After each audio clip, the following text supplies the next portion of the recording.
Okay, so a samurai sword beheading in broad daylight. You hear that, and it's just instantly shocking, isn't it? This isn't some movie plot. It actually happened in San Carlos, California. Huh. And today, we're taking a deep dive into the sentencing of Jose Rafael Solano Landaeta for the murder of Karina Castro. We've got reports here from CBS San Francisco and ABC7 San Francisco to work with.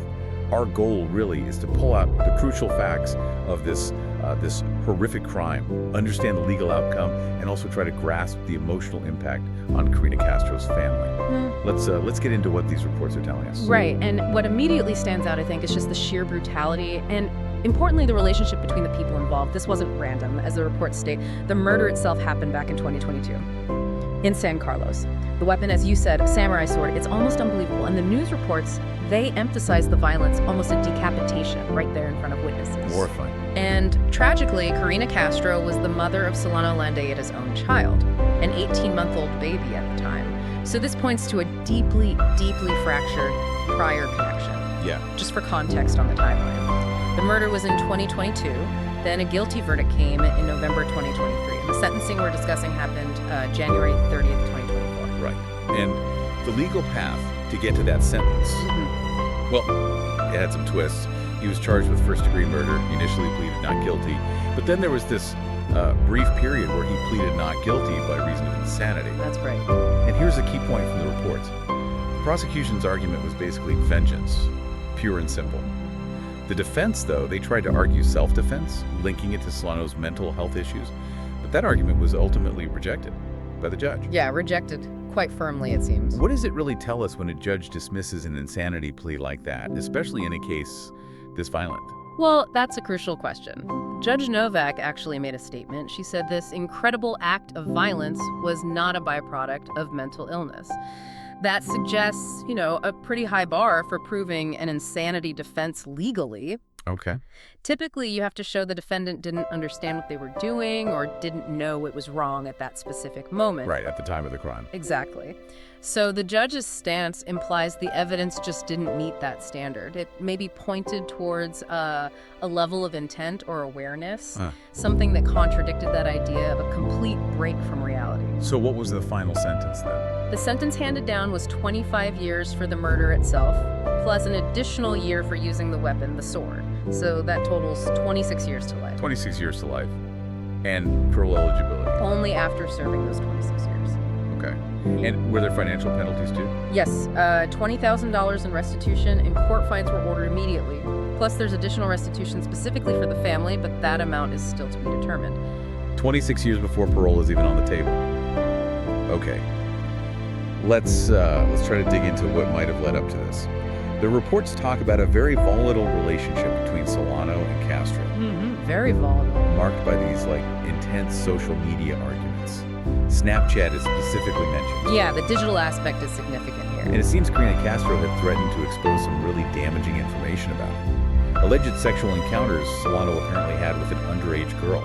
Right. That threat seems to be a key piece of the context. How do these kinds of online fights, how can they escalate to such extreme real-world violence? Well, it's deeply concerning, isn't it? How these online spaces can just become these battlegrounds. The reports also detail threatening messages from Solano to Castro, including really disturbing things like ninja and blood emojis, not just words. Wow. And direct threats aimed not just at Karina, but also at their young child together, and even Karina's older child from a previous relationship. Oh, that's awful.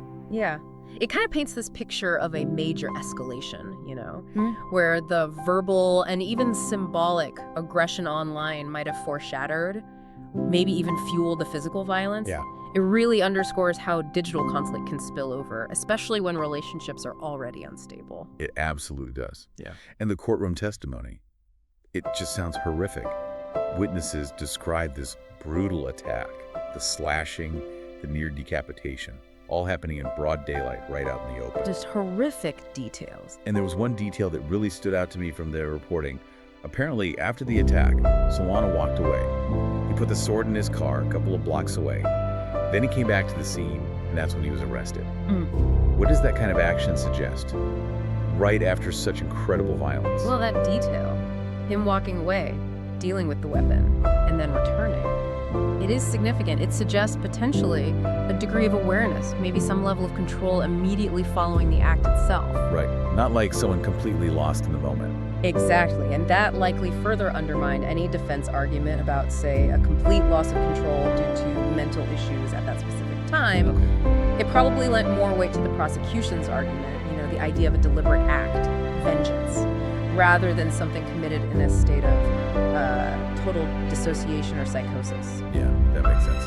Now, let's shift to the reactions, the sentencing reactions. The district attorney, Stephen Wagstaff, he said justice was done. He offered this idea of closure for the family, the official perspective. But then you hear directly from Karina Castro's family, and their perspective is just starkly different. Yeah.